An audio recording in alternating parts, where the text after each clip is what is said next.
Hello everyone. आज के session में हम इंडियन इकोनॉमी के टॉप 50 क्वेश्चन को कवर करने वाले हैं और ये जो टॉप 50 क्वेश्चन होगा वो नेशनल इनकम का होगा। सारे ही प्रैक्टिस सेट मैं चैप्टर वाइज कराने वाली हूँ और जितने भी चैप्टर वाइज क्वेश्चन आपको मिलेंगे वो क्वेश्चन बहुत ज़्यादा इंपॉर्टेंट होगा क्योंकि ये सारे क्वेश्चन एनसीईआरटी बेस्ड हैं। इसके अलावा आपको इंडियन इकोनॉमी के लिए कोई भी मटेरियल पढ़ने की ज़रूरत नहीं पड़ेगी एक्सेप्ट करेंट अफेयर। बस आप करेंट अफेयर से अपडेट रहिएगा। इसके साथ ही आपको इसमें जो एक्सप्लेनेशन मिलेगा वो एक्सप्लेनेशन को बहुत ही ध्यान से पढ़िएगा क्योंकि एक्सप्लेनेशन से ही क्वेश्चन बनते हैं। और ये जो सेशन आपको मिलने वाले हैं, जो प्रैक्टिस सेट मिलने वाले हैं इंडियन इकोनॉमी के, वो आपके पीसीएस एग्ज़ाम के लिए, आईएएस प्रीलिम्स के लिए और ईपीएफओ एग्ज़ाम के लिए, इसके साथ ही जितने भी अदर एग्ज़ाम हैं उनके लिए भी बहुत ज़्यादा इंपॉर्टेंट होगा। तो चलिए आइए शुरू करते हैं। फर्स्ट क्वेश्चन है, एक वर्ष में किसी देश के सामान्य निवासियों और उनकी संपत्ति द्वारा उत्पादित सभी अंतिम वस्तुओं और सेवाओं के मूल्य को, चाहे वो घरेलू राज्य क्षेत्र के भीतर परिचालित हो या बाहर, क्या कहते हैं? अपना आंसर आप लोग करते रहिए। सही जवाब होगा ऑप्शन ए, सकल राष्ट्रीय आय कहते हैं, जीएनआई, ग्रॉस नेशनल इनकम। सकल राष्ट्रीय आय, अब नीचे आपको एक्सप्लेनेशन मिलेगा, इसको बहुत ही ध्यान से पढ़िएगा, समझिएगा। जीएनआई यानी सकल राष्ट्रीय आय किसी एक वित्तीय वर्ष के दौरान केवल निवासी उत्पादक इकाइयों यानी देश के निवासियों द्वारा देश की घरेलू सीमा के अंदर या बाहर उत्पादित सभी अंतिम वस्तुओं और सेवाओं का मूल्य है। वहीं निवल राष्ट्रीय आय यानी एनएनआई की प्राप्ति के लिए देश के निवासियों द्वारा विदेशों में अर्जित आय को छोड़कर विदेशी नागरिकों द्वारा देश में अर्जित आय को घटाया जाता है और इस अंतिम आय से मूल्यह्रास की राशि को निकाल दिया जाता है। तो सही जवाब होगा option A, GNI. Next question, राष्ट्रीय आय यानी एनआई लेखे में निजी आय यानी पीआई को किस रूप में परिभाषित किया गया है? सारे ऑप्शन देखिए और बताइए कि किस रूप में परिभाषित किया गया है। राष्ट्रीय आय लेखे में निजी आय को किस रूप में परिभाषित किया गया है? सही जवाब होगा राष्ट्रीय आय माइनस अवितरित लाभ माइनस परिवारों द्वारा किया गया नेट ब्याज भुगतान माइनस कंपनी कर प्लस सरकार और फर्मों द्वारा परिवारों को अंतरण भुगतान। सही जवाब होगा ऑप्शन ए। तो आइए इसका एक्सप्लेनेशन देख लेते हैं। राष्ट्रीय आय जो फर्मों और सरकारी उद्यमों द्वारा अर्जित की जाती है उसमें से लाभ का एक अंश उत्पादन के कारकों के बीच वितरित नहीं होता है, उससे अवितरित लाभ कहते हैं। क्योंकि अवितरित लाभ और फर्मों की आय पर आरोपित निगम कर परिवारों को उपार्जित नहीं होता, इसलिए निजी आय की प्राप्ति के लिए राष्ट्रीय आय से अवितरित लाभ और निगम कर घटा दिए जाते हैं। दूसरी ओर परिवार निजी फर्मों अथवा सरकार से अपने अग्रिम पूर्व ऋण पर ब्याज अदायगी प्राप्त करता है। यदि परिवार फर्म और सरकार से मुद्रा ऋण के रूप में ग्रहण करते हैं तब परिवार को इन्हें भी ब्याज अदा करना पड़ता है। तो इस प्रकार निजी आय की प्राप्ति के लिए राष्ट्रीय आय से परिवारों द्वारा किया गया नेट ब्याज भुगतान घटाना होता है, यानी निजी आय बराबर होगा राष्ट्रीय आय माइनस अवितरित लाभ माइनस परिवारों को किया गया नेट ब्याज भुगतान माइनस कंपनी कर प्लस सरकार और फर्मों द्वारा परिवारों को अंतरण भुगतान। नेक्स्ट क्वेश्चन, निरपेक्ष तथा प्रति व्यक्ति वास्तविक जीएनपी की वृद्धि आर्थिक विकास की ऊंची दर का संकेत नहीं करती यदि, सही जवाब होगा यदि निर्धनता और बेरोजगारी में वृद्धि होती है। आर्थिक विकास अर्थव्यवस्था के गुणात्मक पक्षों से संबंधित होता है। ये समाज के वंचित वर्गों के हितों का भी संवर्धन करता है। इस प्रकार यदि प्रति व्यक्ति वास्तविक जीएनपी वृद्धि के बावजूद निर्धनता व बेरोजगारी में वृद्धि हो रही हो तो इसे आर्थिक विकास का पर्याय नहीं माना जाएगा। तो option C is the right answer, निर्धनता और बेरोजगारी में वृद्धि। नेक्स्ट, किसी भी राष्ट्र की औसत आय अथवा प्रति व्यक्ति आय की गणना निम्नलिखित में से किस प्रकार की जा सकती है? किस प्रकार से की जा सकती है? आपका सही जवाब होगा देश की कुल आय को कुल जनसंख्या से भाग दे करके। किसी भी राष्ट्र की औसत आय अथवा प्रति व्यक्ति आय की गणना देश की कुल आय को कुल जनसंख्या से भाग दे करके प्राप्त की जा सकती है। किसी भी देश की आय उस देश के सभी निवासियों की आय है, लेकिन देशों के बीच तुलना करने के लिए कुल आय इतना उपयुक्त माप नहीं है, क्योंकि हर देश की जनसंख्या अलग अलग होती है। क्या एक देश के लोग दूसरे देश के लोगों से बेहतर हैं? वस्तुतः इसके लिए हम औसत आय की तुलना करते हैं। औसत आय देश की कुल आय को कुल जनसंख्या से भाग देकर के निकाली जाती है। औसत आय को प्रति व्यक्ति आय भी कहा जाता है। नेक्स्ट क्वेश्चन, क्वेश्चन नंबर 5, स्वतंत्रता से पूर्व भारत की राष्ट्रीय तथा प्रति व्यक्ति आय के आकलनकर्ताओं में निम्नलिखित में से कौन कौन शामिल थे? आंसर करिए। दादा भाई नौरोजी, फिडले शिवराज दिया है, डॉक्टर VKRV राव और RC देसाई। सही जवाब होगा चारों, ऑप्शन डी। स्वतंत्रता से पूर्व भारत की राष्ट्रीय तथा प्रति व्यक्ति आय के आकलनकर्ताओं में दादा भाई नौरोजी, फिडले शिवराज, डॉक्टर VKRV राव और RC देसाई शामिल थे। अब इनकी एक्सप्लेनेशन आप देख सकते हैं। औपनिवेशिक शासन के दौरान भारत की राष्ट्रीय एवं प्रति व्यक्ति आय का आकलन दादा भाई नौरोजी, फिडले शिवराज, डॉक्टर VKRV राव और RC देसाई द्वारा प्रमुख रूप से किया गया था। इसमें डॉक्टर राव द्वारा लगाए गए अनुमान महत्वपूर्ण माने जाते हैं। नेक्स्ट क्वेश्चन,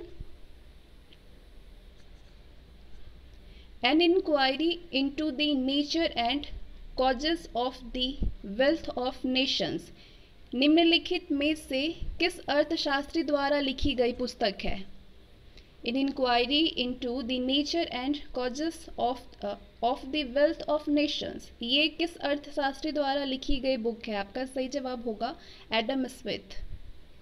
आधुनिक अर्थशास्त्र को एक विषय के रूप में स्थापित करने वाले अर्थशास्त्रियों में अग्रणी एडम स्मिथ ने अपनी सबसे महत्वपूर्ण कृति को an inquiry into the nature and causes of the wealth of nations नाम दिया। नेक्स्ट क्वेश्चन, उपभोक्ता वस्तुओं के संदर्भ में निम्नलिखित पर विचार कीजिए। अब सारे आपके पास ऑप्शन है, बताइए। आहार, मनोरंजन या वस्त्र? सही जवाब होगा तीनों, ऑप्शन सी, आहार, मनोरंजन और वस्त्र। अंतिम वस्तुओं को दो भागों में बांटा जा सकता है, उपभोग वस्तुएं और पूंजीगत वस्तुएं। आहार और वस्त्र जैसी वस्तुएं और मनोरंजन जैसी सेवाओं का उपभोग उसी समय होता है जब अंतिम उपभोक्ताओं के द्वारा उनको क्रय किया जाता है। इन्हें उपभोग वस्तुएं या उपभोक्ता वस्तुएं कहते हैं। इसमें सेवाएं भी शामिल हैं, लेकिन सुविधा की दृष्टि से हम उन्हें उपभोक्ता वस्तुएं कहते हैं।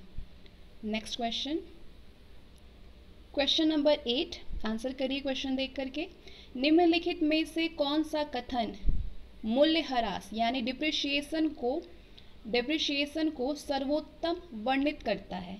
सारे ऑप्शन देखिए, सारे स्टेटमेंट देखिए और बताइए कि डिप्रिशिएशन को कौन सर्वोत्तम वर्णित करता है। आपका सही जवाब होगा सकल निवेश के मूल्य से किए गए लोभ। सकल निवेश के मूल्य से किए गए लोभ, ऑप्शन बी।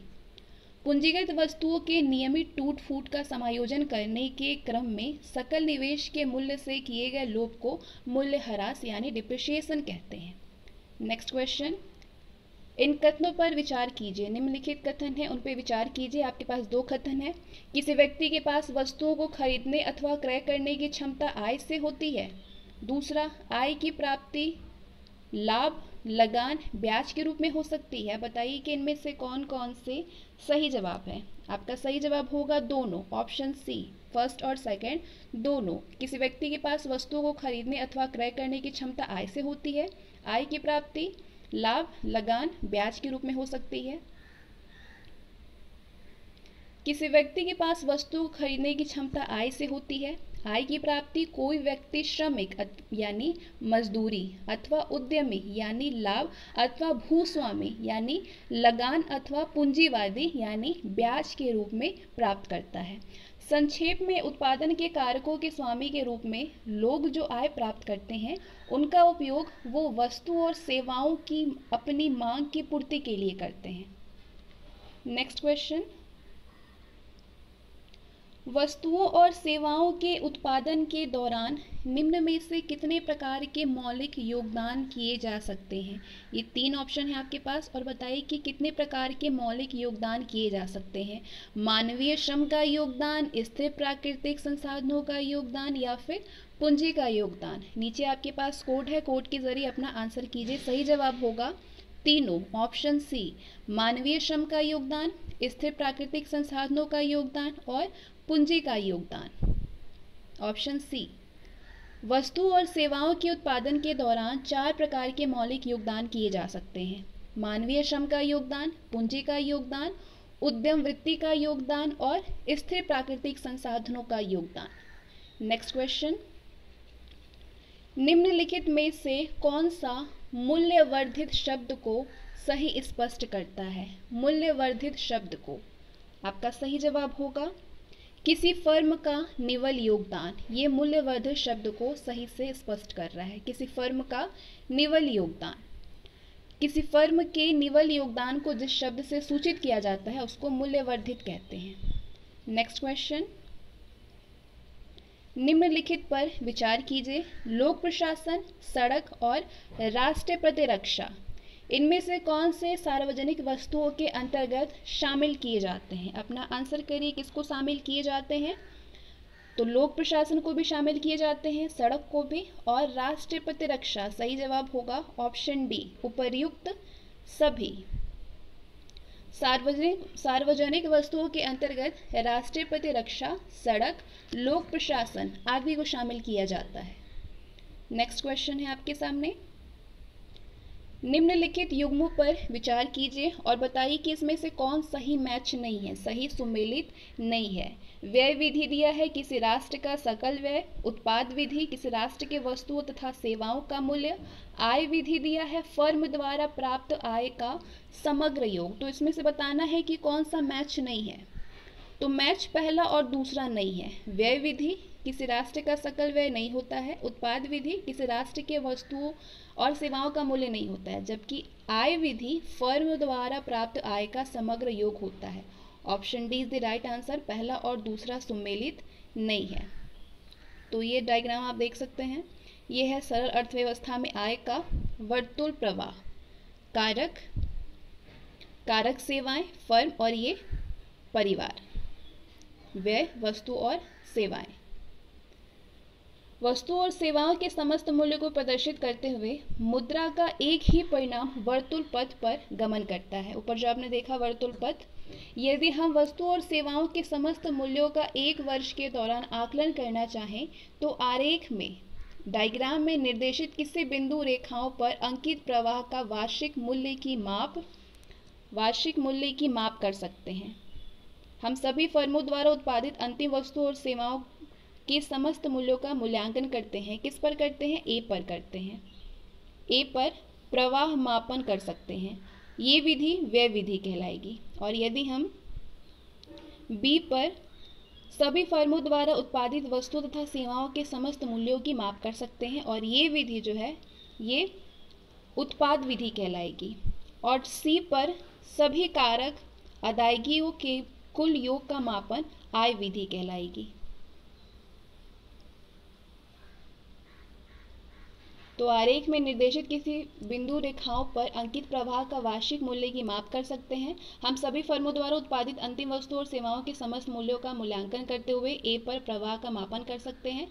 ये विधि व्यय विधि कहलाएगी। और बी पर सभी फर्मों द्वारा उत्पादित वस्तु तथा सेवाओं के समस्त मूल्यों की माप कर सकते हैं, तो ये विधि उत्पाद विधि कहलाएगी। और सी पर सभी प्रकार अदायगियों के कुल योग का मापन आय विधि कहलाएगी। तो पहला और दूसरा सुमेलित नहीं है। नेक्स्ट क्वेश्चन, सकल घरेलू उत्पाद और सकल राष्ट्रीय आय में अंतर है। किसका अंतर है? सही जवाब होगा विदेशों से प्राप्त शुद्ध आय का। सकल घरेलू उत्पाद और सकल राष्ट्रीय उत्पाद में मुख्य अंतर विदेशों से प्राप्त शुद्ध साधन आय है। नेक्स्ट क्वेश्चन, निम्नलिखित में से किसे निजी वस्तुओं के अंतर्गत शामिल किया जाता है? सारे ऑप्शन पढ़िए, कपड़े, खाद्य पदार्थ, कार, और कोड के जरिए बताइए कि किसको निजी वस्तुओं के अंतर्गत शामिल किया जाता है। आपका सही जवाब होगा तीनों, कपड़ा, कार और खाद्य पदार्थ, ऑप्शन सी। कपड़ा, कार, खाद्य पदार्थ को निजी वस्तुओं के अंतर्गत शामिल किया जाता है। नेक्स्ट क्वेश्चन, स्टेटमेंट है आपके सामने दो, और कोड के जरिए बताइए कि सार्वजनिक वस्तु और निजी वस्तुओं के मध्य सही अंतर स्पष्ट करता है। स्टेटमेंट है, सार्वजनिक वस्तुओं का लाभ उपभोक्ता विशेष तक होता है, जबकि निजी वस्तुओं का लाभ सबको होता है। दूसरा कथन है, निजी वस्तुओं के मामले में जो कोई वस्तु के लिए भुगतान नहीं करता उसे लाभ नहीं मिलता, जबकि ऐसे मामलों में सार्वजनिक वस्तुएं अवर्ज्य हैं। तो कोड के जरिए बताइए कि कौन सा इस सार्वजनिक वस्तु और निजी वस्तुओं के मध्य सही अंतर स्पष्ट कर रहा है। आपका सही जवाब होगा केवल दूसरा ही स्पष्ट कर रहा है। निजी वस्तुओं के मामले में जो कोई वस्तु के लिए भुगतान नहीं करता उसे लाभ नहीं मिलता, जबकि ऐसे मामलों में सार्वजनिक वस्तुएं अवर्ज्य हैं। ऑप्शन बी, केवल दूसरा। सार्वजनिक वस्तुओं का लाभ किसी उपभोक्ता विशेष तक ही सीमित नहीं रहता, बल्कि इसका लाभ सबको मिलता है, लेकिन किसी निजी वस्तु के मामले में ऐसा नहीं होता है। तो इसीलिए पहला जो था वो सही अंतर स्पष्ट नहीं कर रहा था, पहला स्टेटमेंट। उदाहरण के लिए, यदि कोई व्यक्ति एक चॉकलेट का उपभोग करता है तो ये वस्तु किसी दूसरे व्यक्ति का उपलब्ध नहीं होता, ये वस्तु किसी दूसरे व्यक्ति को उपलब्ध नहीं होती। निजी वस्तुओं के मामले में जो कोई वस्तु के लिए भुगतान नहीं करता है वो इसके लाभों से वंचित रहती है। यदि आप किसी थिएटर का टिकट नहीं खरीदे तो आप उस फिल्म को देखने से वंचित रहते हैं, जबकि सार्वजनिक वस्तुओं के मामले में किसी वस्तु से किसी को वंचित नहीं किया जा सकता है। तो इसीलिए दूसरा जो अंतर था वो सही आंसर था। नेक्स्ट क्वेश्चन, निम्नलिखित कथनों पर विचार कीजिए। कथन है, हरित जीडीपी किसी देश के गैर नवीनीकरण प्राकृतिक संसाधनों के उपयोग की राष्ट्रीय लेखा प्रणाली है। दूसरा, भूटान विश्व का एकमात्र कार्बन ऋणात्मक देश है। अब कोड के जरिए बताइए कि कौन सा सही आंसर है। दोनों ही सही है, ऑप्शन सी। हरित जीडीपी किसी देश के गैर नवीनीकरण प्राकृतिक संसाधनों के उपयोग की राष्ट्रीय लेखा प्रणाली है। भूटान विश्व का एकमात्र कार्बन ऋणात्मक देश है। अब एक्सप्लेनेशन देख लेते हैं हम। हरित जीडीपी किसी भी देश के गैर नवीनीकरण प्राकृतिक संसाधनों के उपयोग की राष्ट्रीय लेखा प्रणाली है, और अब संवहनीय विकास के एक अंग के रूप में इसकी परिकल्पना की जा रही है। तो पहला जो है स्टेटमेंट वो सही है। इसका उद्देश्य अर्थव्यवस्थाओं के विकास को आगे बढ़ाने में संसाधनों का बेहतर, कुशलतापूर्वक और प्रभावी ढंग से उपयोग करना है, और साथ ही साथ उनकी दुर्लभता को भी ध्यान में रखना है।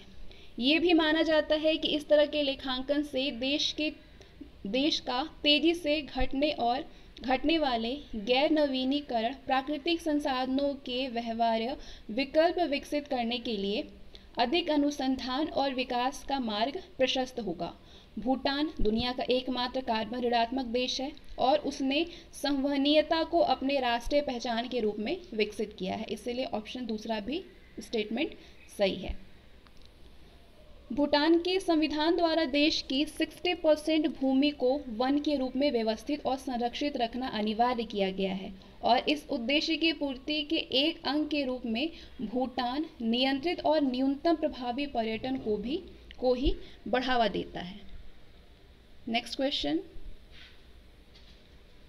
सकल घरेलू उत्पाद अपस्फीति कारक यानी ग्रॉस डोमेस्टिक प्रोडक्ट डिफ्लेटर के संबंध में निम्नलिखित कथनों पर विचार कीजिए। कथन आपके सामने है, और कोड के माध्यम से बताइए कि कौन सा सही है। सही जवाब होगा, ये सांकेतिक जीडीपी और वास्तविक जीडीपी का अनुपात है। ये केंद्रीय सांख्यिकी कार्यालय द्वारा प्रकाशित किया जाता है। ऑप्शन ए पहला और तीसरा सही है, जबकि ये उत्पादन में वृद्धि की सीमा को दर्शाता है, ये सही नहीं है। नेक्स्ट क्वेश्चन, सकल घरेलू उत्पाद अपस्फीति कारक यानी जीडीपी डिफ्लेटर, जिसे अप्रत्यक्ष मूल्य अपस्फीति कारक यानी इम्प्लिसिट प्राइस डिफ्लेटर भी कहा जाता है, मुद्रास्फीति का एक उपाय है। ये चालू कीमतों पर किसी वर्ष अर्थव्यवस्था द्वारा उत्पादित वस्तुओं और सेवाओं का मूल्य यानी सांकेतिक जीडीपी और आधार वर्ष के दौरान प्रचलित कीमतों पर इससे मूल्य यानी वास्तविक जीडीपी का अनुपात है। जीडीपी मूल्य अपस्फीति गणना का फॉर्मूला होता है GDP price deflator equal to nominal GDP divided by real GDP into 100। ये अनुपात सकल घरेलू उत्पाद में वृद्धि की उस सीमा को दर्शाने में मदद करता है जो उत्पादन यानी आउटपुट में वृद्धि की बजाय उच्च कीमतों के कारण हुआ। चूंकि डिफ्लेटर यानी अपस्फीति कारक अर्थव्यवस्था में उत्पादित वस्तुओं और सेवाओं की पूरी श्रृंखला को कवर करता है, थोक या उपभोक्ता मूल्य सूचकांक के सीमित कमोडिटी सूची के मुकाबले। अतः इसे मुद्रास्फीति के एक अधिक व्यापक उपाय के रूप में देखा जाता है। उपभोग पैटर्न में परिवर्तन या नई वस्तु और सेवाओं का प्रवेश जीडीपी अपस्फीति कारक में स्वतः प्रकट हो जाता है। ये जीडीपी अपस्फीति कारक को अर्थव्यवस्था के उपभोग या निवेश पैटर्न में बदलाव को अवशोषित करने की अनुमति देता है। प्रायः जीडीपी डिफ्लेटर का रुझान सीपीआई के समान होता है। विशेष रूप से जीडीपी अपस्फीति कारक के लिए प्रत्येक वर्ष की सूची या बास्केट घरेलू रूप में उत्पादित सभी वस्तुओं को समाहित रखती है, जो प्रत्येक वस्तु की कुल खपत के बाजार मूल्य से भारित होता है। इसलिए अपस्फीति कारक में नए व्यय पैटर्न को दिखाने की अनुमति है, क्योंकि लोग बदलती कीमतों पर प्रतिक्रिया देते हैं। इस दृष्टिकोण के पीछे सिद्धांत ये है कि जीडीपी अपस्फीति कारक अद्यतन या नवीनतम व्यय पैटर्न को दर्शाता है। जीडीपी अपस्फीति कारक जीडीपी अनुमानों के साथ केवल त्रैमासिक आधार पर उपलब्ध होता है और केंद्रीय सांख्यिकी कार्यालय द्वारा प्रकाशित किया जाता है, जबकि सीपीआई और डब्ल्यूपीआई डेटा हर माह जारी किए जाते हैं। नेक्स्ट क्वेश्चन, निम्नलिखित कथनों पर विचार कीजिए। कथन आपके सामने है कि सकल राष्ट्रीय उत्पाद में बाह्य ऋण पर ब्याज शामिल नहीं है। साधन अथवा उत्पादन लागत पर राष्ट्रीय आय में अप्रत्यक्ष करों को छोड़कर सब्सिडी को शामिल किया जाता है। मूल्यह्रास की समायोजित गणना करने के बाद शेष बचने वाला सकल घरेलू उत्पाद की निवल घरेलू उत्पाद है। अब इसमें से कौन कौन सी सही है आपको बतानी है। सही जवाब होगा दूसरा और तीसरा। साधन अथवा उत्पादन लागत पर राष्ट्रीय आय में अप्रत्यक्ष करों को छोड़कर के सब्सिडी को शामिल किया जाता है। मूल्यह्रास की समायोजित गणना के बाद शेष बचने वाला सकल घरेलू उत्पाद ही निवल घरेलू उत्पाद है। Option C, option C. अब इसकी व्याख्या को देख लेते हैं। सकल घरेलू उत्पाद क्या होता है? सकल घरेलू उत्पाद यानी जीडीपी एक वर्ष की अवधि के दौरान एक राष्ट्र की सीमा यानी भौगोलिक के भीतर उत्पादित सभी वस्तुओं और सेवाओं का मूल्य होता है। निवल घरेलू उत्पाद क्या होता है? यानी एनडीपी। एनडीपी जीडीपी की गणना के बाद मूल्यह्रास यानी उत्पादन के साधनों के मूल्यों में कमी का मूल्य समायोजित करने के बाद प्राप्त जीडीपी होता है एनडीपी। यानी एनडीपी बराबर होता है जीडीपी माइनस डिप्रिसिएशन। ये सकल घरेलू उत्पाद यानी जीडीपी का शुद्ध रूप है। यानी जीडीपी में से मूल्यह्रास का कुल मूल्य घटाते हैं। परिसंपत्तियों में ये मूल्यह्रास वस्तुओं और सेवाओं के उत्पादन के समय में होता है। और सकल राष्ट्रीय उत्पाद यानी जीएनपी देश की वो जीएनपी जो है ग्रॉस नेशनल प्रोडक्ट, देश की वो जीडीपी है जिसमें विदेश से अर्जित आय को जोड़ा जाता है। ये एक अर्थव्यवस्था की सीमा पारीय आर्थिक गतिविधियों को भी लेखा में शामिल किया जाता है। जीएनपी बराबर होता है जीडीपी प्लस विदेश से अर्जित आय। विदेश से अर्जित आय में कुछ मदों की गणना की जाती है। किन किन मदों की? निजी प्रेषण, बाह्य ऋणों पर ब्याज और बाह्य अनुदान। वही निवल राष्ट्रीय उत्पाद क्या होता है?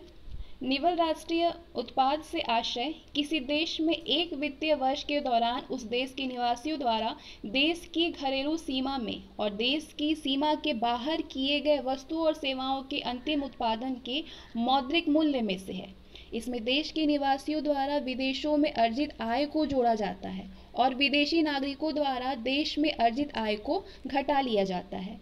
इस अंतिम उत्पाद में मूल्यह्रास की राशि को निकाल दिया जाता है।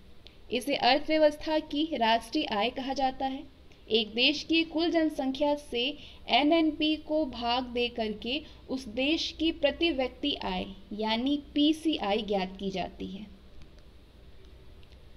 सकल लागत पर राष्ट्रीय आय कर और छूट यानी सब्सिडी के प्रभाव को जोड़ करके साधन लागत पर राष्ट्रीय आय प्राप्त की जाती है।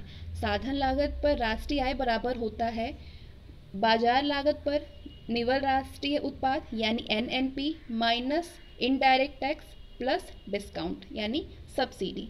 तो ऑप्शन दूसरा जो है वो भी सही है। नेक्स्ट क्वेश्चन, राष्ट्रीय जमा योग्य आय होती है। अपना आंसर आप लोग करते रहिए। सही जवाब होगा बाजार मूल्य पर निवल राष्ट्रीय उत्पाद प्लस शेष विश्व से प्राप्त अन्य चालू हस्तांतरण, ऑप्शन बी। राष्ट्रीय जमा योग्य आय क्या होता है? बाजार मूल्य पर निवल राष्ट्रीय उत्पाद प्लस शेष विश्व से प्राप्त अन्य चालू हस्तांतरण, ऑप्शन बी।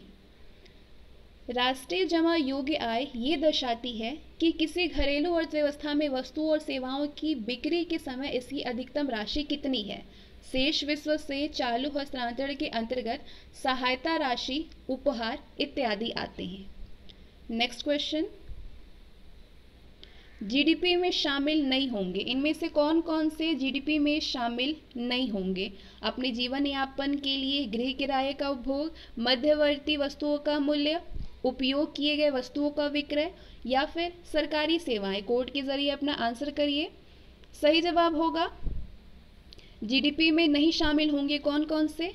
मध्यवर्ती वस्तुओं का मूल्य और उपयोग किए गए वस्तुओं का विक्रय यानी ऑप्शन सी। जीडीपी की गणना करते समय निम्नलिखित को शामिल नहीं किया जाता है। किन किन को किसको किसको शामिल नहीं किया जाता है? उपयोग में आ चुकी वस्तुओं का विक्रय, क्योंकि जीडीपी के अंतर्गत केवल सामयिक स्तर पर आधारित वस्तु और सेवाएं आती हैं। केवल सामयिक स्तर पर उत्पादित वस्तुएं और सेवाएं आती हैं। दोहराव रोकने के लिए मध्यवर्ती वस्तुओं का मान भी शामिल नहीं किया जाता है, क्योंकि ये पहले ही अंतिम वस्तुओं के बाजार मूल्य में शामिल किए जाते हैं। नेक्स्ट क्वेश्चन, निम्नलिखित में से कौन सा विकल्प गलत है? सारे विकल्प को पढ़िए, बताइए कि इसमें से कौन सा गलत है। ऑप्शन है आपके पास, घरेलू उत्पाद का संबंध किसी देश की भौगोलिक सीमा से होता है। राष्ट्रीय उत्पाद जनता की राष्ट्रीयता से संबद्ध होता है। जीएनपी में से निवल कारक आय घटाकर हमें जीडीपी मिलता है। उपयोग में आ चुकी वस्तुओं की बिक्री जीडीपी की गणना में शामिल होती है। तो आपका सही आंसर होगा, जो ऑप्शन गलत है वो है ऑप्शन डी। उपयोग में आ चुकी वस्तुओं की बिक्री जीडीपी की गणना में शामिल होती है, ये गलत है। और बाकी जितने भी ऑप्शन है वो सारे ही सही है। तो यहाँ सही आंसर होगा ऑप्शन डी। जीडीपी की माप चालू वर्ष में उत्पादित वस्तुओं और सेवाओं को शामिल करती है। उपयोग में आ चुकी वस्तुओं को इसमें शामिल नहीं किया जाता है, क्योंकि वो वस्तुएं कुछ वर्ष पहले बनाई गई होती है और उनके प्रथम विक्रय को पहले ही उन वर्षों की जीडीपी में शामिल कर लिया गया होता है। नेक्स्ट क्वेश्चन है, गैर मजदूरी आय से अभिप्राय है। आंसर करिए, क्या अभिप्राय है? किराए से आय, ब्याज से आय और लाभ से आय, ये सारे ही गैर मजदूरी आय हैं। सही जवाब होगा option D, all of the above, उपर्युक्त सभी। गैर मजदूरी आय वो आय है जो मजदूरी या वेतन से अलग अर्जित की जाती है। नेक्स्ट क्वेश्चन, निम्नलिखित कथनों पर विचार कीजिए। कथन है आपके पास, हरित जीडीपी से तात्पर्य वनस्पति और जीव जगत के मौद्रिक मूल्य से है और इसमें हरित निवेश में वृद्धि भी सम्मिलित होती है। हरित जीडीपी परंपरागत सकल घरेलू उत्पाद होता है जिसे आर्थिक क्रियाकलापों के पर्यावरणीय लागत के साथ समायोजित किया जाता है। चीन ने बहुत पहले 2004 में ही ये घोषणा की थी कि चीन के जीडीपी सूचकांक के साथ हरित जीडीपी का भी प्रकाशन किया जाएगा। सारे स्टेटमेंट पढ़ लिया आपने। अब नीचे कोड के जरिए बतानी है कि कौन सा आंसर सही होगा। सही जवाब है दूसरा और तीसरा यानी ऑप्शन बी। हरित जीडीपी परंपरागत सकल घरेलू उत्पाद होता है जिससे आर्थिक क्रियाकलापों के पर्यावरणीय लागत के साथ समायोजित की जाती है। चीन ने बहुत पहले यानी 2004 में ही ये घोषणा कर दिया था कि चीन के जीडीपी सूचकांक के साथ हरित जीडीपी का भी प्रकाशन किया जाएगा। Option B. हरित जीडीपी किसी देश की आर्थिक वृद्धि का सूचकांक है जिसमें आर्थिक वृद्धि के पर्यावरणीय परिणाम शामिल होते हैं। उत्पादित वस्तुएं और सेवाओं के अंतिम मूल्य से पारिस्थितिकीय निम्नीकरण की लागत को घटा करके हरित जीडीपी प्राप्त किया जाता है। और चीन ने 2004 में ये घोषणा कर दिया था कि जीडीपी सूचकांक के साथ हरित जीडीपी का भी प्रकाशन किया जाएगा, लेकिन 2007 में इस प्रयास को ठप कर दिया गया क्योंकि हरित जीडीपी ने जीडीपी के आकार को अनचाहे स्तर तक कम कर दिया। नेक्स्ट क्वेश्चन, व्यक्तिगत आय प्राप्त करने के लिए राष्ट्रीय आय में से इनमें से किसको घटाया जाता है? आंसर करिए।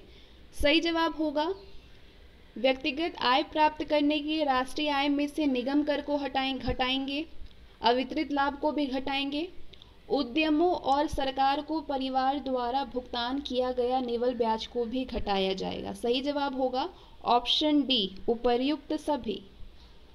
तो ये इक्वेशन बनता है राष्ट्रीय आय माइनस अवितरित लाभ माइनस निगम कर माइनस उद्यमों एवं सरकार को परिवार द्वारा भुगतान किया गया निवल ब्याज प्लस परिवारों द्वारा प्राप्त स्थानांतरण भुगतान बराबर होता है व्यक्तिगत आय।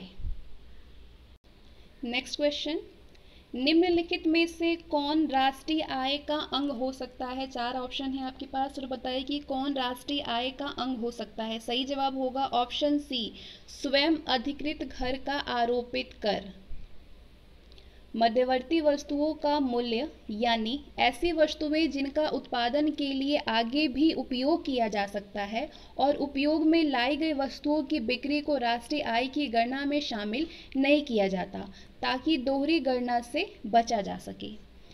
पुनः जीडीपी गणना में ऋणात्मक बाह्यताएं शामिल नहीं होती है, लेकिन इसमें अपने घर से प्राप्त किराया को शामिल किया जाएगा। ऑप्शन सी सही जवाब होगा। नेक्स्ट क्वेश्चन, निम्नलिखित में से किसे राष्ट्रीय आय की गणना में शामिल किया जाता है? किसको किया जाता है?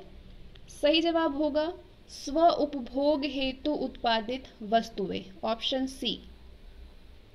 राष्ट्रीय आय की गणना में निम्नलिखित को शामिल की जाती है। किसको किसको? अंतिम वस्तुएं एवं सेवाएं, स्व उपभोग हेतु उत्पादित वस्तुएं यानी सेवाएं नहीं होंगी, और गैर बिक्री योग्य लेकिन लाभकारी गतिविधियों पर आरोपित लागत जैसे स्व अधिकृत संपत्ति पर आरोपित किराया। नेक्स्ट,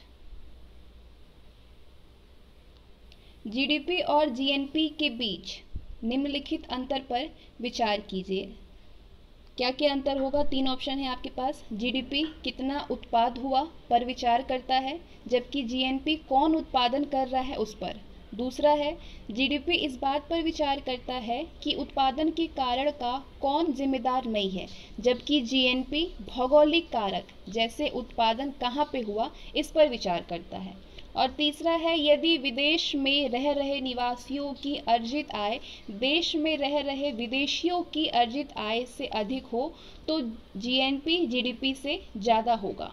तो इसमें से जीडीपी और जीएनपी के बीच कौन सा अंतर सही होगा? नीचे कोड है, कोड के जरिए अपना आंसर करिए।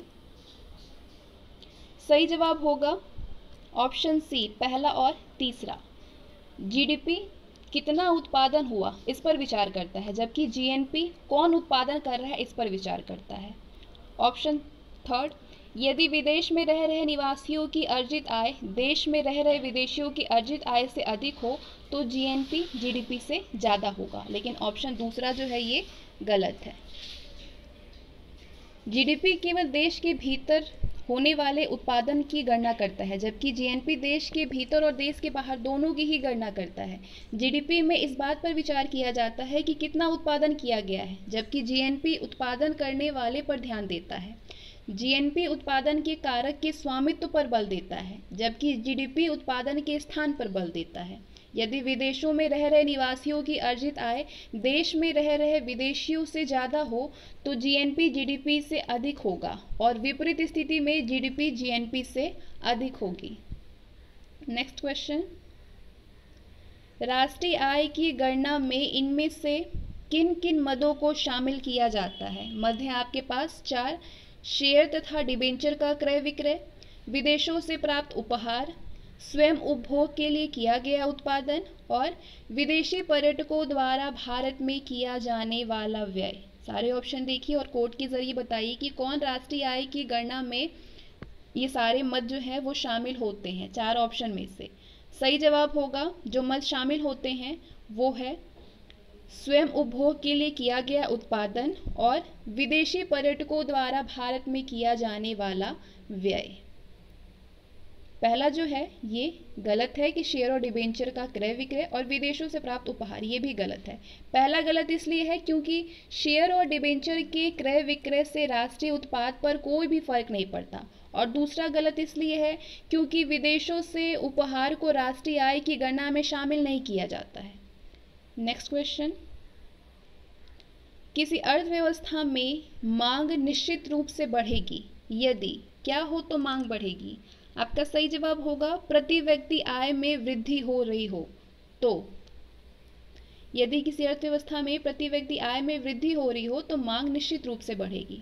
नेक्स्ट क्वेश्चन, राष्ट्रीय आय लेखांकन में निम्नलिखित में से किसे हस्तांतरण आय नहीं माना जाता है? आपके पास 4 ऑप्शन हैं। किसी नियोक्ता द्वारा अपने कर्मचारियों को किया गया बोनस भुगतान, वृद्धावस्था पेंशन, किसी अवकाश प्राप्त कर्मचारी को पेंशन भुगतान, और ऑप्शन 4 है कर्मचारी भविष्य निधि में नियोक्ता का अंशदान। बहुत इंपॉर्टेंट क्वेश्चन है ये, अपना आंसर करिए कोड के जरिए कि इसमें से कौन राष्ट्रीय आय लेखांकन में किसको हस्तांतरण आय नहीं माना जाएगा? सही जवाब होगा आपका कर्मचारी भविष्य निधि में नियोक्ता का अंशदान, इसको राष्ट्रीय आय लेखांकन में हस्तांतरण नहीं माना जाएगा। ऑप्शन डी केवल 4। ऐसी आय जो कर्मचारी तथा नियोक्ता के बीच सेवा अनुबंध का भाग नहीं हो हस्तांतरण आय नहीं कहलाती है, हस्तांतरण आय कहलाती है। ऐसी आय जो कर्मचारी तथा नियोक्ता के बीच सेवा अनुबंध का भाग नहीं हो हस्तांतरण आय कहलाती है। ये आय बिना सेवा के प्राप्त होती है।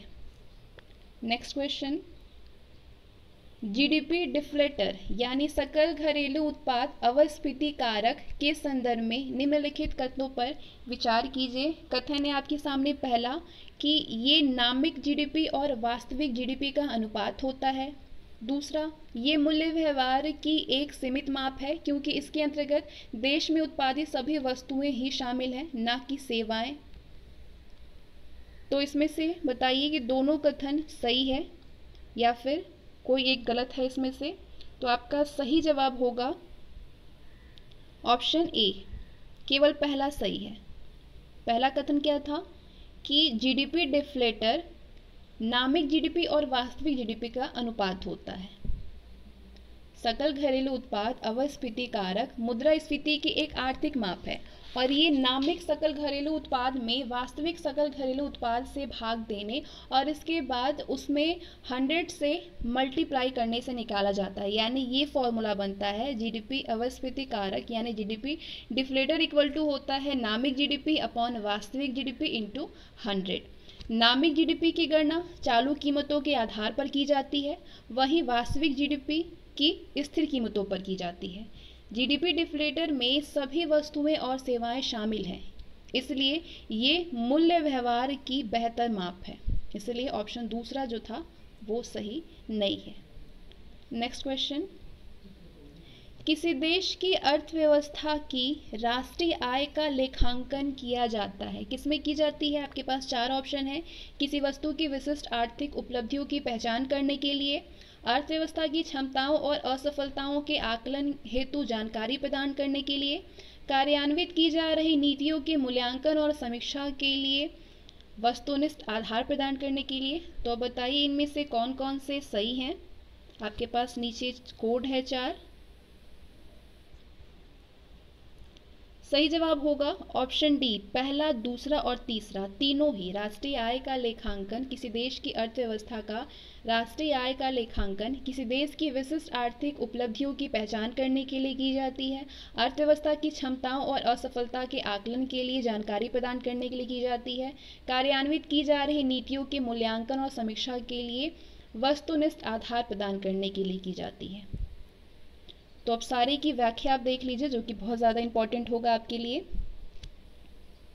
राष्ट्रीय आय लेखांकन के दो बुनियादी काम होते हैं। पहला, किसी देश की विशिष्ट आर्थिक उपलब्धियों की पहचान करना, कार्यान्वित की जा रही नीतियों के मूल्यांकन और समीक्षा के लिए वस्तुनिष्ठ आधार प्रदान करना। तो पहला और तीसरा सही है।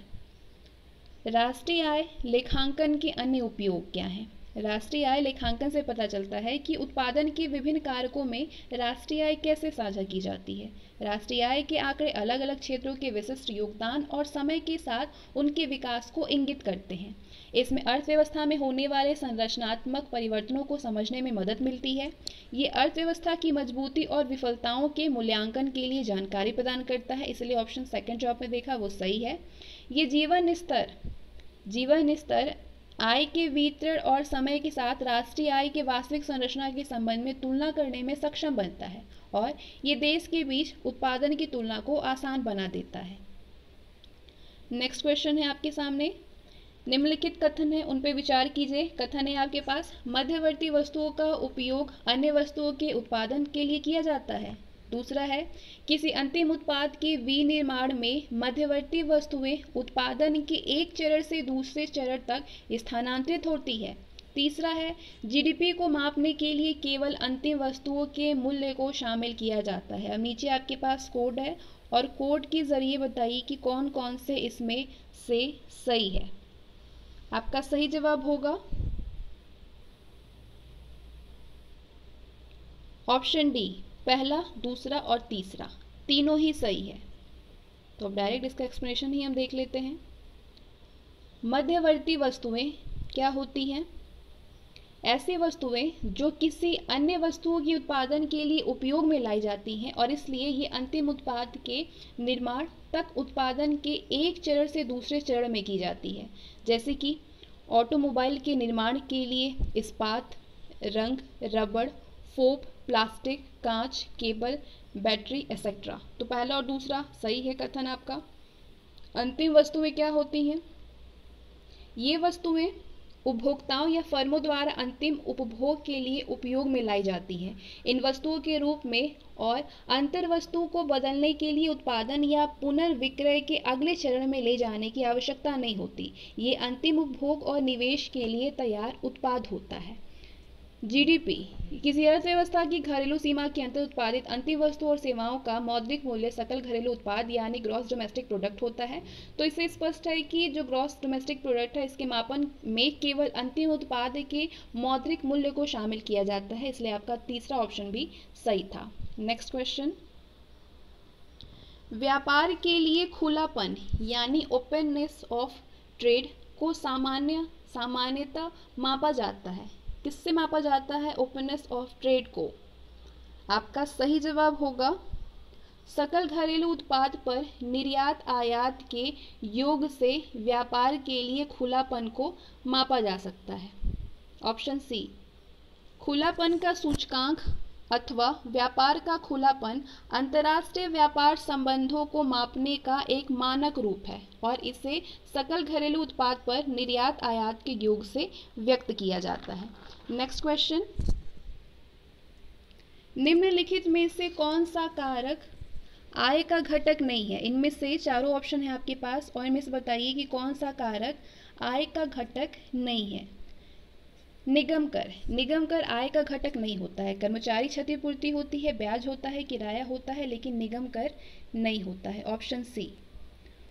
उत्पादन के कारकों की सेवाओं की बिक्री से प्राप्त आय कारक आय कहलाती है। उत्पादन के कारक उन लागतों को दर्शाते हैं जिनका उपयोग आर्थिक लाभ अर्जित करने के लिए वस्तु या सेवाओं के उत्पादन में किया जाता है। उत्पादन के कारकों में भूमि, श्रम, पूंजी और उद्यमिता शामिल होती हैं। कारक आय के घटक कौन कौन से हैं? कर्मचारी क्षतिपूर्ति यानी मजदूरी, वेतन और अन्य लाभ, मुनाफा, किराए से प्राप्त आय, ब्याज, मिश्रित आय, स्वनियोजित मजदूरों की आय और अनिगमित उद्यमों के मुनाफे और लाभांश। नेक्स्ट क्वेश्चन, जीडीपी अवस्थिति कारक के संदर्भ में निम्नलिखित कथनों पर विचार कीजिए। कथन है आपके सामने कि ये मुद्रास्फीति का एक मापक है। इसे वास्तविक जीडीपी को सांकेतिक जीडीपी से विभाजित कर प्राप्त भागफल से 100 से गुणा करके प्राप्त किया जाता है। ये वस्तुओं एवं सेवाओं की एक निर्धारित बास्केट पर आधारित होती है। आंसर करिए। नीचे आपके पास कोड है। आपका सही जवाब होगा ऑप्शन ए, केवल पहला। जीडीपी अवस्थिति कारक के संदर्भ में पहला जो ऑप्शन है कि ये मुद्रास्फीति का एक मापक है, ये बिल्कुल सही है और बाकी सारे ही गलत हैं। जीडीपी अवस्थिति कारक उन सभी वस्तुओं और सेवाओं की कीमतों के औसत स्तर को मापता है जो कि जीडीपी में शामिल होती हैं। जीडीपी अवस्थिति कारक सामान्य मूल्य मुद्रास्फीति का एक परिणाम होता है। ये विशिष्ट अपस्फीति कारक दर्शाता है कि आधार वर्ष के सकल उत्पाद में हुआ परिवर्तन मूल्य स्तर में परिवर्तन पर कितना निर्भर करता है। इसलिए ऑप्शन पहला आपका सही है। वास्तविक जीडीपी और सांकेतिक जीडीपी अनुपात में 100 से मल्टीप्लाई करके इसकी गणना की जा सकती है। तो क्या फॉर्मूला बनेगा? जीडीपी डिफ्लेटर इक्वल टू सांकेतिक जीडीपी अपॉन वास्तविक जीडीपी इंटू 100। और इसलिए दूसरा ऑप्शन सही नहीं था। मुद्रास्फीति के अन्य सूचकांक जैसे सीपीआई और डब्ल्यूपीआई स्थिर बास्केट बॉल पर आधारित होते हैं, जबकि जीडीपी अवस्थिति कारक के लिए बास्केट को साल दर साल लोगों की खपत और निवेश पैटर्न के साथ बदलने की अनुमति है। इसलिए ऑप्शन थर्ड जो आपका सही नहीं था। नेक्स्ट, परिवारों की व्यक्तिगत आय यानी पीआई की गणना के लिए निम्नलिखित में से किन्हें राष्ट्रीय आय यानी एनआई में से घटाना अनिवार्य है? आंसर करिए।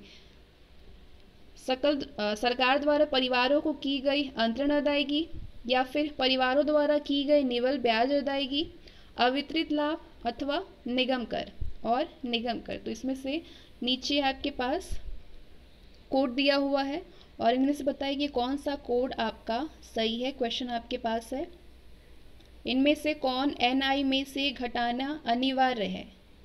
सही जवाब होगा ऑप्शन बी, दूसरा, तीसरा और चौथा। परिवारों द्वारा की गई निवल ब्याज अदायगी, अवितरित लाभ और निगम कर।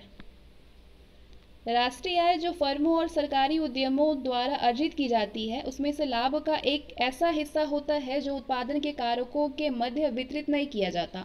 ये अवितरित लाभ कहलाता है। दूसरे शब्दों में कहें तो अवितरित लाभ किसी कंपनी के शेयर का एक अंश और इस पर शेयर धारकों का स्वामित्व होता है। इन्हें प्रतिधारित उपार्जन भी कहा जाता है। व्यक्तिगत आय यानी पीआई की गणना करने के लिए एनआई में से अवितरित लाभ यानी यूपी को घटाया जाना चाहिए, क्योंकि अवितरित लाभ पारिवारिक आय में शामिल नहीं होता है। निगम अथवा कॉरपोरेट टैक्स को जो कि फर्मों द्वारा की गई कमाई पर लगाया जाता है, इसको भी एनआई में से घटाया जाना चाहिए, क्योंकि ये भी पारिवारिक आय में शामिल नहीं होता है। परिवारों को निजी कंपनियों या उनके द्वारा लिए गए अग्रिम ऋणों पर सरकार से ब्याज भुगतान प्राप्त होता है और परिवारों को फर्मों और सरकार को ब्याज का भुगतान भी करना पड़ सकता है यदि उन्होंने धन उधार लिया है। इसलिए हमें परिवारों द्वारा फर्मों और सरकार को भुगतान किए गए शुद्ध ब्याज को घटाना होगा। परिवारों को सरकार और फर्मों से अंतरण अदायगी जैसे कि पेंशन, छात्रवृत्ति, पुरस्कार प्राप्त होती है, जिसे परिवारों की व्यक्तिगत आय की गणना करने के लिए जोड़ा जाता है। तो ऑप्शन बी आपका सही है। नेक्स्ट क्वेश्चन, यदि प्रति व्यक्ति उपभोग और प्रति व्यक्ति राष्ट्रीय आय के बीच संबंध उपभोग की उच्च लोच को दर्शाता है, तो इसका क्या अर्थ होगा? आपके सामने 4 ऑप्शन है और बताइए कि इसका क्या अर्थ होगा। सही जवाब होगा प्रति व्यक्ति उपभोग की वृद्धि दर प्रति व्यक्ति आय के लगभग समान है। जब प्रति व्यक्ति खपत और प्रति व्यक्ति राष्ट्रीय आय के बीच का संबंध खपत में बहुत अधिक लोच को दर्शाता है, तो इसका मतलब ये है कि प्रति व्यक्ति उपभोग की वृद्धि दर प्रति व्यक्ति आय के लगभग समान है। नेक्स्ट, निम्नलिखित कथनों में से कौन सा कथन सरकार द्वारा समूहों या व्यक्तियों को दिए जाने वाले अनुदान के संबंध में सही नहीं है? सरकार के द्वारा दिए जाने वाले अनुदान यानी सब्सिडी के संदर्भ में सही नहीं है। ऑप्शन है आपके पास, अनुदान एक भुगतान है जो कि सरकार एक वस्तु के निर्माता को उस वस्तु के बाजार मूल्य के पूरक के लिए प्रदान करती है। दूसरा है, अनुदान उपभोक्ता कीमतों को कम रखते हुए घरेलू उत्पाद के लिए उच्च आय को बनाए रखता है। तीसरा, राष्ट्रीय आय की गणना में बाजार मूल्य पर एनएनपी में से अनुदान को शामिल किया जाता है। नीचे आपके पास कोड है और बताइए कि पहला, दूसरा, तीसरा में से कौन सा सही है। ऑप्शन डी, तीनों ही सही है। पहला, दूसरा और तीसरा तीनों ही सही है। अनुदान एक भुगतान है जो कि सरकार एक वस्तु के निर्माता को उस वस्तु के बाजार मूल्य के पूरक के लिए प्रदान करती है। अनुदान उपभोक्ता कीमतों को कम रखते हुए घरेलू उत्पादों के लिए उच्च आय को बनाए रखता है। राष्ट्रीय आय की गणना में बाजार मूल्य पर एनएनपी में अनुदान को यानी सब्सिडी को शामिल किया जाता है। अनुदान अथवा सब्सिडी वो भुगतान होता है जो कि सरकार उत्पादक को किसी वस्तु के बाजार मूल्य की अनुपूर्ति करने के लिए करती है। तो ऑप्शन पहला आपका सही था। इसलिए सरकार उपभोक्ताओं की ओर से उत्पादक को खाद्य अनुदान यानी सब्सिडी बिल और उर्वरक अनुदान बिल के रूप में भुगतान करती है। अनुदानों और उपभोक्ता मूल्यों को न्यूनतम जबकि घरेलू उत्पाद के लिए उच्च आय को सुनिश्चित किया जा सकता है। इसलिए आपका दूसरा भी ऑप्शन सही था। स्टेटमेंट, राष्ट्रीय आय वस्तुओं और सेवाओं के उत्पादन से फैक्ट्री स्वामियों को होने वाली आय के समूचे प्रवाह का माप होता है। लागत मूल्य पर राष्ट्रीय आय की गणना करने के लिए अनुदान को भी जोड़ा जाता है। इसलिए आपका थर्ड ऑप्शन भी सही था। नेक्स्ट, निम्नलिखित कथनों पर विचार कीजिए। सारे क्वेश्चन बहुत ज़्यादा इंपॉर्टेंट है और एक्सप्लेनेशन को तो बहुत ध्यान से आप पढ़िएगा। क्वेश्चन आपको कहीं से मिल सकता है, सब कुछ बहुत ही ज़्यादा इंपॉर्टेंट है। स्टेटमेंट है आपके पास, स्वतंत्रता प्राप्ति से पहले भारत में राष्ट्रीय आय संबंधी प्रथम अनुमान 1878 में दादा भाई नौरोजी द्वारा लगाया गया था। दूसरा है, दादा भाई नौरोजी द्वारा 1878 में ₹20 पर व्यक्ति राष्ट्रीय आय आकलित की गई थी। तो आपके पास 4 ऑप्शन है, 4 कोड है और आंसर करिए। तो इसमें तो ना ही पहला होगा और ना ही दूसरा होगा, यानी ऑप्शन डी, ना तो फर्स्ट और ना ही सेकंड। स्वतंत्रता प्राप्ति से पहले भारत में राष्ट्रीय आय संबंधी प्रथम अनुमान जो था वो 1868 में दादा भाई नौरोजी द्वारा लगाया गया था, 1878 में नहीं। तो पहला गलत हो गया। दादा भाई नौरोजी द्वारा 1868 में ₹20 प्रति व्यक्ति राष्ट्रीय आय आकलित की गई थी। तो दूसरा भी सही नहीं है। नेक्स्ट क्वेश्चन, राष्ट्रीय आय के आकलन के संदर्भ में निम्नलिखित कथनों पर विचार कीजिए। कथन है, स्वतंत्र भारत में राष्ट्रीय आय का सबसे पहला सरकारी अनुमान 1948-49 में वाणिज्य मंत्रालय द्वारा किया गया था। दूसरा है, राष्ट्रीय आय से संबंधित आंकड़े केंद्रीय सांख्यिकी कार्यालय द्वारा संकलित किए गए थे। तो आंसर करिए अपना, चारों कोड में से कौन सा कोड आपका सही होगा। दोनों ही सही है। स्वतंत्र भारत में राष्ट्रीय आय का सबसे पहला सरकारी अनुमान 1848-9 में वाणिज्य मंत्रालय द्वारा किया गया था। राष्ट्रीय आय से संबंधित आंकड़े केंद्रीय सांख्यिकी कार्यालय द्वारा संकलित की जाती है। ऑप्शन सी, दोनों। स्वतंत्र भारत में राष्ट्रीय आय का सबसे पहला सरकारी अनुमान 1848-49 में वाणिज्य मंत्रालय द्वारा किया गया था और वर्तमान में राष्ट्रीय आय संबंधित आंकड़े केंद्रीय सांख्यिकी कार्यालय द्वारा संकलित किए जाते हैं। नेक्स्ट, निम्नलिखित में से कौन कौन सी मदों को राष्ट्रीय आय में सम्मिलित नहीं किया जाता है। सारे मद पढ़िए और उसमें बताइए कि कौन सा इसमें से राष्ट्रीय आय में शामिल नहीं किया जाता है। ऑप्शन है आपके पास, किसी फर्म द्वारा रखे गए स्टॉक की कीमतों में वृद्धि, भारत में विदेशी बैंकों द्वारा अर्जित लाभ, भविष्य निधि कोष में स्वयं कर्मचारियों द्वारा किया गया अंशदान, हस्तांतरण, भुगतान एवं प्राप्तियां। सही जवाब होगा आपका चारों ही, पहला, दूसरा, तीसरा और चौथा, ऑप्शन डी। राष्ट्रीय आय में शामिल नहीं की जाने वाली जो मद हैं वो है विदेशों से प्राप्त उपहार, किसी फर्म द्वारा रखे गए स्टॉक की कीमतों में वृद्धि, भारत में विदेशी बैंकों द्वारा अर्जित लाभ, भविष्य निधि कोष में स्वयं कर्मचारियों द्वारा किया गया अंशदान, एक फर्म द्वारा दूसरी फर्म को दिया गया लाभांश, और हस्तांतरण, भुगतान एवं प्राप्तियां जैसे वृद्धावस्था पेंशन, छात्रवृत्ति, बेरोजगारी भत्ता एक्सेट्रा। तो सारा ही आपका चारों ही सही था। नेक्स्ट, निम्नलिखित में से कौन सी मदें राष्ट्रीय आय में शामिल की जाती है? अब यहाँ आपसे पूछ रहा है कि राष्ट्रीय आय में शामिल की जाती है। ऑप्शन है विदेशों में स्थित भारतीय बैंकों की शाखाओं द्वारा अर्जित लाभ, ब्रोकर्स कमीशन, वित्तीय वर्ष में उत्पादित अंतिम वस्तु और सेवाओं का मौद्रिक मूल्य, और भविष्य निधि कोष में मालिकों द्वारा किया गया अंशदान। अब नीचे कोड है, अपना आंसर आप लोग कर दीजिए। तो इसमें से सारा ही जो है ऑप्शन पहला, दूसरा, तीसरा और चौथा, सारा ही राष्ट्रीय आय में सारे ही मदों को शामिल किया जाता है, ऑप्शन डी। राष्ट्रीय आय में शामिल की जाने वाली जो मद है वो है वित्तीय वर्ष में उत्पादित अंतिम वस्तु और सेवाओं का मौद्रिक मूल्य, ब्रोकर्स कमीशन, सरकार द्वारा नागरिकों को प्रदान की जाने वाली निःशुल्क सेवाएं, कंपनियों द्वारा किया जाने वाला लाभांश, भविष्य निधि कोष में मालिकों द्वारा किया गया अंशदान, संसद सदस्यों को दिया जाने वाला भत्ता, काफी आसान, विदेशों में स्थित भारतीय बैंकों की शाखाओं द्वारा अर्जित लाभ। सारे ही सही हैं ऑप्शन। नेक्स्ट, राष्ट्रीय आय के संदर्भ में निम्नलिखित कथनों पर विचार कीजिए। कथन है 2015 से भारतीय रिजर्व बैंक द्वारा देश में आर्थिक गतिविधियों के मापन हेतु सकल घरेलू उत्पाद का प्रयोग करने का निर्णय लिया गया। सकल घरेलू उत्पाद पद्धति से विश्व की विभिन्न अर्थव्यवस्थाओं के बीच तुलनात्मक अध्ययन करना काफ़ी आसान हो जाएगा। तो इस कोड के जरिए बताइए कि कौन सा इसमें से सही नहीं है, दोनों में से। आपका सही जवाब होगा पहला केवल सही है। 2015 से भारतीय रिजर्व बैंक द्वारा देश में आर्थिक गतिविधियों के मापन के लिए सकल घरेलू उत्पाद का प्रयोग करने का निर्णय लिया गया। ये ऑप्शन सही नहीं है, मतलब कि ये ऑप्शन सही है। इसमें पूछा है कि इसमें से कौन सा सही नहीं है, तो पहला जो है वो सही नहीं है, ऑप्शन ए। जनवरी 2015 के बाद आर्थिक समृद्धि और विकास को सकल मूल्यवर्धन के आधार पर मापा जाता है, लेकिन 2018 से आरबीआई ने देश में आर्थिक गतिविधियों के मापन के लिए पुनः सकल घरेलू वर्धन के स्थान पर सकल घरेलू उत्पाद का प्रयोग करने का निर्णय लिया है, इसलिए ऑप्शन सी पहला जो है वो सही नहीं है। विश्व की ज़्यादातर अर्थव्यवस्थाएं और अंतर्राष्ट्रीय संस्थाएं आर्थिक गतिविधियों के मापन के लिए सकल घरेलू उत्पाद पद्धति का उपयोग करती है।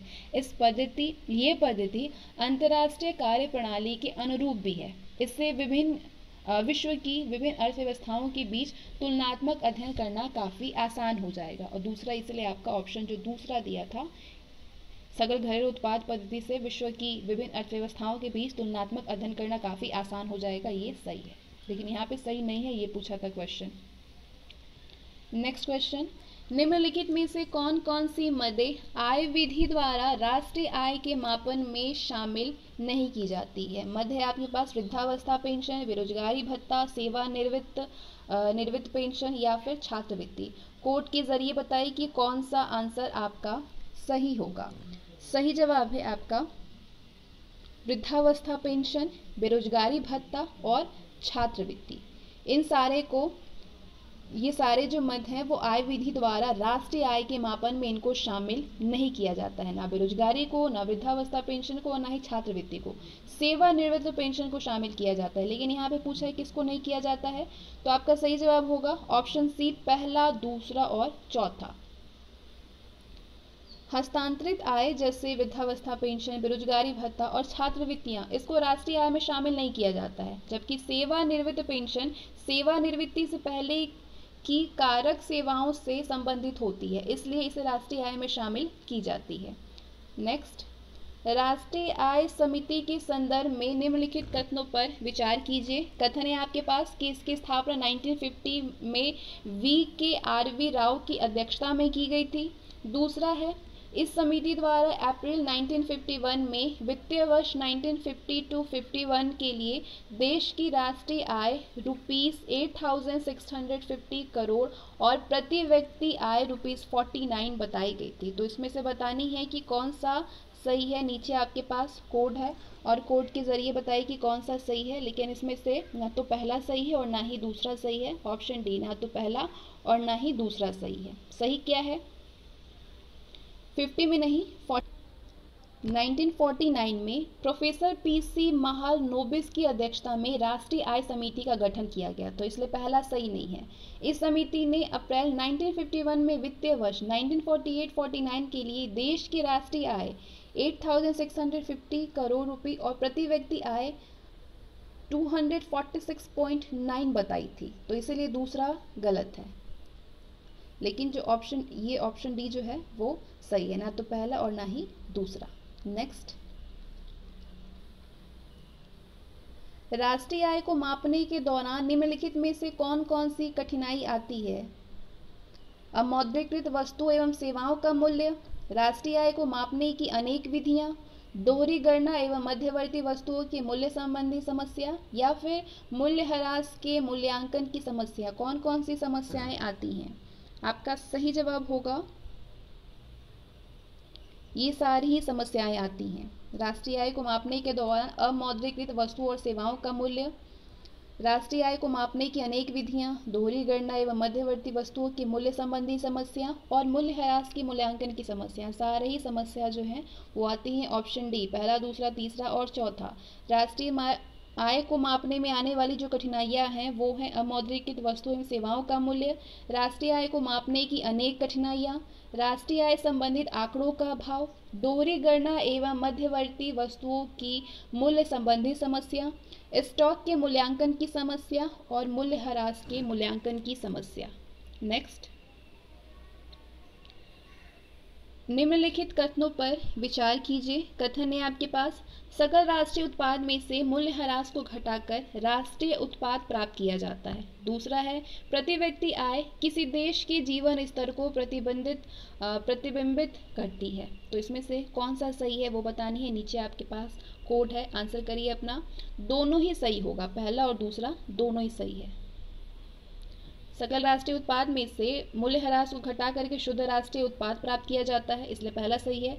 किसी देश के जीवन स्तर का अनुमान लगाने के लिए प्रति व्यक्ति आय का प्रयोग किया जाता है, दूसरा भी आपका सही है। नेक्स्ट क्वेश्चन, उत्पादन विधि द्वारा राष्ट्रीय आय की गणना के संदर्भ में निम्नलिखित कथनों पर विचार कीजिए। उत्पादन विधि द्वारा राष्ट्रीय आय की गणना करने के लिए स्टेटमेंट है आपके पास, इसके अंतर्गत पुरानी वस्तुओं के क्रय विक्रय को शामिल किया जाता है। इसके अंतर्गत माध्यमिक वस्तुओं का मूल्य नहीं जोड़ा जाता है। इसके अंतर्गत पिछले वित्तीय वर्ष के रखे स्टॉक के मूल्य में कमी या वृद्धि को समायोजित किया जाता है। तो आपका सही जवाब होगा केवल दूसरा सही है। उत्पादन विधि द्वारा राष्ट्रीय आय की गणना के संदर्भ में इसके अंतर्गत माध्यमिक वस्तुओं का मूल्य नहीं जोड़ा जाता है, ये आपका सही है। ऑप्शन ए, केवल दूसरा। उत्पादन विधि द्वारा राष्ट्रीय आय की गणना करते समय पुरानी वस्तुओं के क्रय विक्रय को शामिल नहीं किया जाता है, तो पहला आपका सही नहीं है। इसके अंतर्गत केवल उत्पाद प्रक्रिया में माध्यमिक वस्तुओं का मूल्य नहीं जोड़ा जाता है, इसलिए आपका दूसरा कथन जो था वो सही है। तीसरा कथन सही। इसके अंतर्गत पिछले वित्तीय वर्ष में रखे स्टॉक के मूल्य में वृद्धि या कमी राष्ट्रीय उत्पाद को प्रभावित नहीं करती। इसमें शामिल की जाने वाली उत्पादित वस्तुएं उसी वित्तीय वर्ष की होनी चाहिए, इसलिए आपका थर्ड ऑप्शन भी सही नहीं था।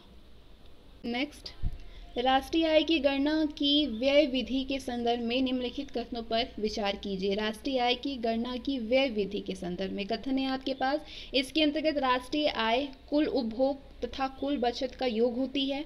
इसके अंतर्गत शेयरों एवं बॉन्डों पर किया गया व्यय राष्ट्रीय आय में शामिल किया जाता है। तो कौन कौन से इसमें से सही है? आपका सही जवाब हुआ केवल पहला सही है, ऑप्शन ए। इसके अंतर्गत राष्ट्रीय आय कुल उपभोग तथा कुल बचत का योग होता है। व्यय विधि के अनुसार कुल आय या तो उपभोग पर व्यय की जाती है अथवा बचत पर। इस प्रकार राष्ट्रीय आय कुल उपभोग या कुल बचत का योग होता है, तो पहला आपका सही है। दूसरा सही नहीं था, क्योंकि ये व्यय विधि के अंतर्गत राष्ट्रीय आय की गणना करते समय शेयरों और बॉन्डों पर किया गया व्यय राष्ट्रीय आय में शामिल नहीं किया जाता है। नेक्स्ट क्वेश्चन, एक देश की घरेलू आर्थिक सीमा में समायोजित होती है। क्या क्या समायोजित होती है? भौगोलिक सीमा, सामुद्रिक सीमा, राजनीतिक सीमा और वायुमंडल सीमा। आपका सही जवाब होगा सारे ही। भौगोलिक सीमा, राजनीतिक सीमा, सामुद्रिक सीमा और वायुमंडल सीमा ये घरेलू आर्थिक सीमा में शामिल होती है। किसी देश की घरेलू आर्थिक सीमा के अंतर्गत देश की भौगोलिक सीमा, राजनीतिक सीमा, समुद्रिक सीमा, वायुमंडलीय सीमा, सीमांतर्गत जल क्षेत्र और शेष विश्व में सीमांतगत विदेशी अतः क्षेत्र जैसे दूतावास, सैनिक अड्डे आदि शामिल होते हैं। नेक्स्ट क्वेश्चन, एक खुली हुई अर्थव्यवस्था में अर्थव्यवस्था की राष्ट्रीय आय यानी वाई है। यहाँ पे सी, आई, जी, एक्स और एम का क्रमशः अर्थ है उपभोग, निवेश, सरकारी खर्च, कुल निर्यात और कुल आयात। सी यानी उपभोग, आई मीन्स निवेश, जी यानी सरकारी खर्च, एक्स यानी कुल निर्यात और एम यानी कुल आयात। तो आपके पास 4 ऑप्शन है और बतानी है आपको इसमें से कि सही जवाब इसमें से कौन सा होगा। एक खुली हुई अर्थव्यवस्था में अर्थव्यवस्था की राष्ट्रीय आय है ये, तो इसमें आपको सी है उपभोग, आई है निवेश, सरकारी खर्च है जी और एक्स है आपका कुल निर्यात, एम है कुल आयात। तो कौन सा फॉर्मूला बनेगा, कौन सा इसमें से इक्वेशन आपका बनेगा? सही जवाब होगा option C, y equal to C plus I plus G plus bracket में x माइनस एम, यानी उपभोग व्यय, निवेश व्यय और सरकारी व्यय को निर्यात व आयात के अंतर में से जोड़ करके राष्ट्रीय आय प्राप्त की जाती है। अगला क्वेश्चन है, यदि एक दी हुई समयावधि में कीमतें और मौद्रिक आय दोनों दोगुनी हो जाए तो वास्तविक आय क्या होगा? आपका सही जवाब होगा अपरिवर्तित रहेगी वास्तविक आय। एक दी हुई समयावधि में कीमतें और मौद्रिक आय दोनों दोगुनी की जाए तो वास्तविक आय पर कोई भी प्रभाव नहीं पड़ेगा, अपरिवर्तित रहेगा। वास्तविक आय अपरिवर्तित रहेगी क्योंकि कीमतों में हुई बढ़ोतरी मौद्रिक आय में हुई बढ़ोतरी को प्रतिसंतुलित कर देगा। नेक्स्ट, निम्न कारण से जीएनपी यानी सकल राष्ट्रीय उत्पाद में श्रम की भागीदारी कम है। किसकी कम है? आपका सही जवाब होगा कीमतों की तुलना में मजदूरी कम है। कीमतों की तुलना में मजदूरी कम होने से सकल राष्ट्रीय उत्पाद में श्रम की भागीदारी कम होती है। कीमतों में वृद्धि होने की दशा में मजदूरी में वृद्धि होने पर भी अधिकतम लाभ की प्राप्ति नहीं हो पाती है। नेक्स्ट, 1949 में भारत सरकार द्वारा नियुक्त राष्ट्रीय आय समिति का अध्यक्ष इनमें से कौन था? 1949 में भारत सरकार के द्वारा अपॉइंट किया हुआ राष्ट्रीय आय समिति का अध्यक्ष आपका सही जवाब होगा पीसी महालनोबिस। स्वतंत्रता के बाद भारत सरकार ने राष्ट्रीय आय का अनुमान लगाने के लिए 4 अगस्त 1949 को राष्ट्रीय आय समिति का गठन किया था, जिसके अध्यक्ष थे पीसी महालनोबिस। ध्यातव्य है कि VKRV राव और डॉक्टर आर गाडगिल इस समिति के सदस्य थे। नेक्स्ट क्वेश्चन, 90 के दशक में सकल राष्ट्रीय उत्पाद की अधिकतम वृद्धि दर किस वर्ष में की थी? आपका सही जवाब होगा 1996 से 1997 में। 90 के दशक में सकल राष्ट्रीय उत्पाद की अधिकतम वृद्धि दर वर्ष था 1996 टू 97। 90 के दशक के दौरान वित्तीय वर्ष था 1996-97 में भारत के जीएनपी की वृद्धि दर 7.5% थी। ये वृद्धि दर इस दशक के अन्य वित्तीय वर्ष की तुलना में अधिक थी, तो इसलिए option C is the right answer. और इसके साथ ही हमारे क्वेश्चन भी आज के सेशन भी समाप्त होता है। टोटल आपने 57 क्वेश्चन को अटैम्प्ट किया है और उसके साथ में आपने इसका एक्सप्लेनेशन देखा है और नेशनल इनकम आपका बहुत ही अच्छे से तैयार हो गया है। अगर दूसरी बार इस वीडियो को आप देखते हैं तो ये टॉपिक आपका बहुत ही अच्छे से प्रिपेयर हो जाएगा। चलिए मिलते हैं नेक्स्ट सेशन में, बाय।